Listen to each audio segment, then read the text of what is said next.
هل أتاك حديث الجنود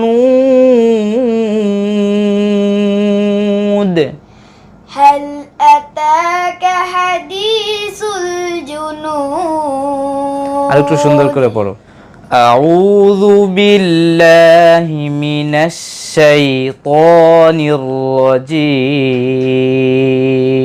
মুখে পড়ো দাও أعوذ بالله من الشيطان الرجيم بسم الله الرحمن الرحيم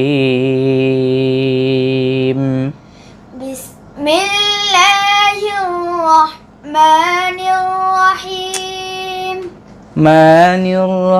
ওইখানে কেন যাও বিসমিল্লাহির রহমানির রহিম بسم الله الرحمن الرحيم রহিম رحيم রহিম খেয়াল করো রহিম رحيم হ্যাঁ وهو الغفور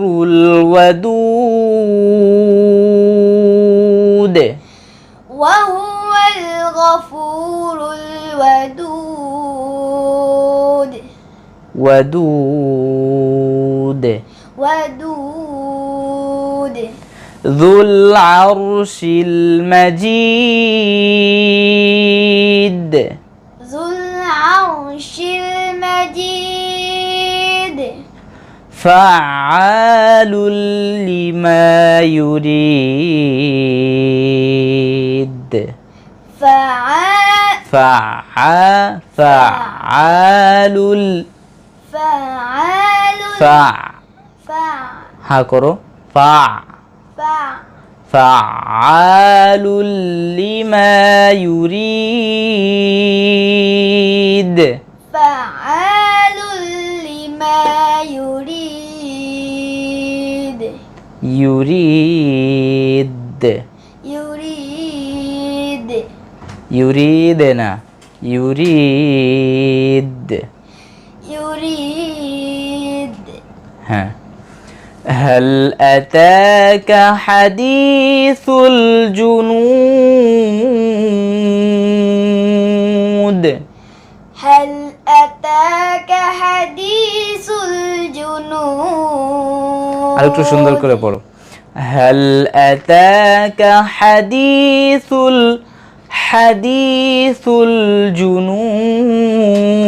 الجنود هل أتاك هل هل মুখ হা করো هل هل هل هل هل أتاك حديث الجنود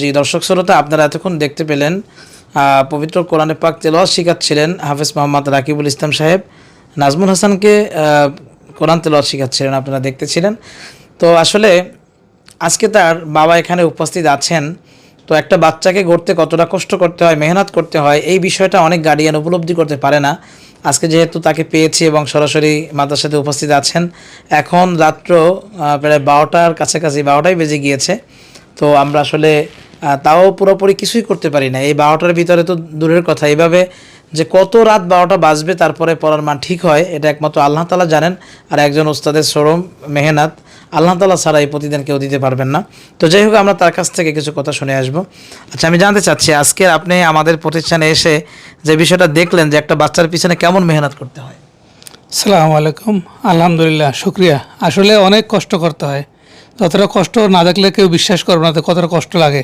যে একটা ছাত্র মানুষের মতো মানুষ করতে যে করে সেই বোঝে এছাড়া কেউ বুঝবে না যে কতটা কষ্ট লাগে জি আচ্ছা আমি জানতে চাচ্ছি আপনার ছেলে আপনি তো এখন সরাসরি আজকে তেলাওয়াত শুনলেন বা সঙ্গীত শুনলেন এর আগেও তো একটা সময় তো আসলে যখন দিয়েছেন আপনি অনেকবার হতাশ হয়েছেন তো আপনার কাছে কি মনে হয়েছিল আর এখন কি মনে হচ্ছে যে আমি একবার সিদ্ধান্ত নিয়েছিলাম যে হয়তো পারবে না নিয়েই যাব যে অন্য কোনো লাইনে দেবো হেফজ হইবে না তারপর দেখলাম যে আপনি সাহস দেওয়ার পরে আমি এর রাখলাম যে দেখেন আল্লাহ বর্ষা এখন তো দেখতেছি মাশাআল্লাহ অনেক সুন্দর তেলাওয়াত করতে পারতেছে, সব কিছু সুর ভালো, সব কিছুই আস্তে আস্তে ঠিক হয়ে গেছে আস্তে আস্তে। জি, মূল গল্পটা হলো দেখেন, আমি কিন্তু ওর থেকেও খারাপ স্টুডেন্ট ছিলাম। এই খারাপ স্টুডেন্ট ছিলাম বিধায় আমি জানি যে একজন খারাপ স্টুডেন্টকে কীভাবে ভালো করতে হয়, কিন্তু যিনি ভালো স্টুডেন্ট সে কিন্তু বুঝবে না। যার কারণে আমি কিন্তু বারবার এই জন্য আপনাকে আশ্বস্ত করতে পেরেছিলাম যে আজ হোক কাল হোক ও ভালো কোনো তেলাওয়াত পারবে, এটা আমার দৃঢ় বিশ্বাস ছিল। এবং আমি যেভাবে ভালো করেছি বা আমার ওস্তাদা যেভাবে ভালো করাইছে, আমি ঠিক ওকে ওইভাবেই গাইডলাইন্স দিয়ে এতটুকু পর্যন্ত নিয়ে আসছি।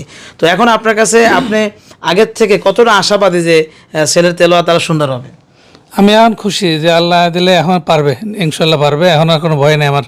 কিন্তু আমি তো মনে করতেছি যে আলহামদুলিল্লাহ যে ও মাদ্রাসাতে আরও যারা ছাত্র আছে এখন তাদেরকে অনেকে পিছিয়ে ফেলাই দিয়েছে।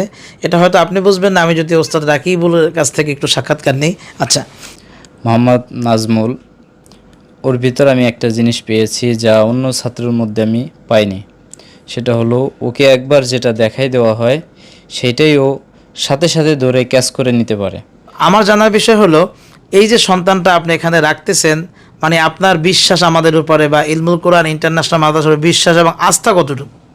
আমার শতভাগ আস্থা এখানে থাকলে ও মানুষ হতে পারবে এবং হাফেজ হতে পারবে।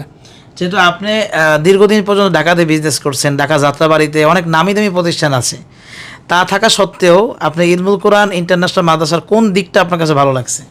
এখানে শিক্ষার বাইরের পরিবেশ খুব সুন্দর এবং শিক্ষকদের আলাপ আচরণ সব কিছুই সুন্দর। আচ্ছা, আপনার কাছে কি কখনো মনে হয় যে এই প্রতিষ্ঠান শুধু একটি প্রতিষ্ঠান, নাকি আপনার কাছে মনে হয় এটা আমার একটা ফ্যামিলি? এটা একটা ফ্যামিলি, সবাই বন্ধু মহলের মতো থাকে। আমরা এটাই সার্থকতা, এটাই আপনাদেরকে দিতে পেরেছি। এবং ইনশাল্লাহ যারা আরও গার্ডিয়ানরা রয়েছেন তারা মূল্যবান মতামত জানাবেন। তো ভালো থাকবেন, আপনার জন্য শুভকামনা রইল, আপনার সন্তানের জন্য শুভকামনা রইল।